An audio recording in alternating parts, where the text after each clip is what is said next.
یو کس سره د کراچۍ نه تر اسلام آباد پورې ما په جهاز کې سفر وکړو، ما حدیث کتل، مطالعه مې کوله. ما ته وایي ستا مطالعه خو ډېره تیزه ده، ډېر غټ تعلیم یافته کس، پینټ شرټ پینټ بدلون کې و او دغه دی دا ما ته وایي چې مطالعه دې ډېره تیزه ده. بیا را سره خوله ګډه کا، بیا خبرې کولې. بیا ما ته وایي د مدرسو کې چې تاسو د یونیورسټۍ او د سکول له تعلیم راولئ نو ډېره ښه ده. نو ما ورته داسې نه ده خو چې په سکول او یونیورسټۍ کې د مدرسه راولو. نو ده به بیا ما خپله خبره کوله. ما ورته موږ مسلمانان یو، موږ هغه عصري علوم به هم وایو، هغه د دنیا یو حاجت ته ضرورت دی. ډاکټر جوړ شه، انجینیر جوړ شه، ساینسدان جوړ شه، چې څه جوړېږي هغه جوړ شه، خو چې ته د ایمان د چترۍ د لاندې د اسلام په لار باندې روانې، چې ته خپله لار خطا نه کې، بیا چې څه جوړېږي جایز جوړېږي. رسول الله صلی الله علیه وسلم خلاف ورزي د نه ونشي. د سره مې ځان ستړی کو د کراچۍ نه تر اسلام آباد پورې 10 منټه کم 2 घंटे مزل لے، په هغې کې دی زما خبر باندې رال. ما ته وایي میں اپنے موقف پر قائم ہوں. میں زخته پاک کې داسې. بهرحال دې کې دا خلک ډېر مبتلا دی.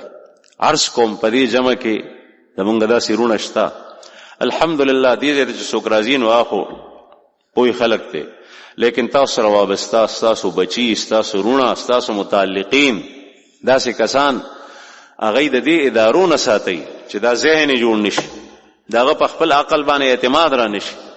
دا اوس په عقل اعتماد نه مخکې چې واقع ما تاسو ته کومه ځای ذکر کا چې په سود کې خو ډېره فایدې دي، نو ستا د ظاهري فایدې خو الله نه دي کتلي.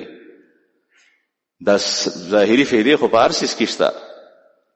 ته چې یو شی خوري اسکې، مثلا خنزیر دی، الله مدې وساتي، د خنزیر غوښه چې خوري نو په هغې کې یو لذت خو به وي، ځکه خو خلک خوري. د دې کافرو په نږدې باندې اعلی ډش دی، د خوشحالۍ په موقع باندې یو بل ته وړاندې کوي. نو ته وایې چې دې کې خو فایده ده، لیکن دې پسې چې کوم نقصان دی هغه نقصان ته نه ګوري. هغه نقصان په دنیا کې هم دی. دنیا کې دا نقصان دی چې د خنزیر د غوښې خوړو سره ستا د بدن نه یو خاص بدبویي ځي. مونږ لیدلي دي دا کسان. زمونږ یو استاد و، هغه مخکې عیسایي و، 14 کاله پادري پاتې شوی او بیا د هغې نه پس چې کوم عبدالرحیم منهاج صاحب، او بیا د هغې نه پس مسلمان شوی. دی ته د عیسایانو د هغه ته ویښته یو رګ معلوم. وی تاسو وګورئ کوم کس چې خنزیر خوري د هغه د بدن نه بس د خنزیر په شان بوی شي. او موږ د خنزیرانو نه ډېر واقف یو، ځکه چې زموږ جهانګیري سره اباسین دی، په اباسین کې خنزیران ډېر زیات، موږ ته به فصلونه خرابول نو وجل بم. نو لیدلي کتل مې د ډېر لنډ دا یو خو ستا په بدن باندې دا اثر کوي، بل په دې خنزیر کې اوصاف د بغیرتۍ انتها ته رسیدلي. یو نر بل نر په ماده باندې د جفتی کېدو په وخت باندې نه برداشت کوي، سپی نه برداشت کوي، بل نشی نه برداشت کوي، بل نه برداشت کوي. او خنزیر چې کوم دی نو هغه د خپل نمبر انتظار کوي، بیا هغه یو بل ته څه نه وایي په دې ټیم کې. او دغه بېغیرتي، بېحیایي، بېپرګري په هغه قوم، افراد، اشخاصو کې راځي چې څوک دا شی خوري.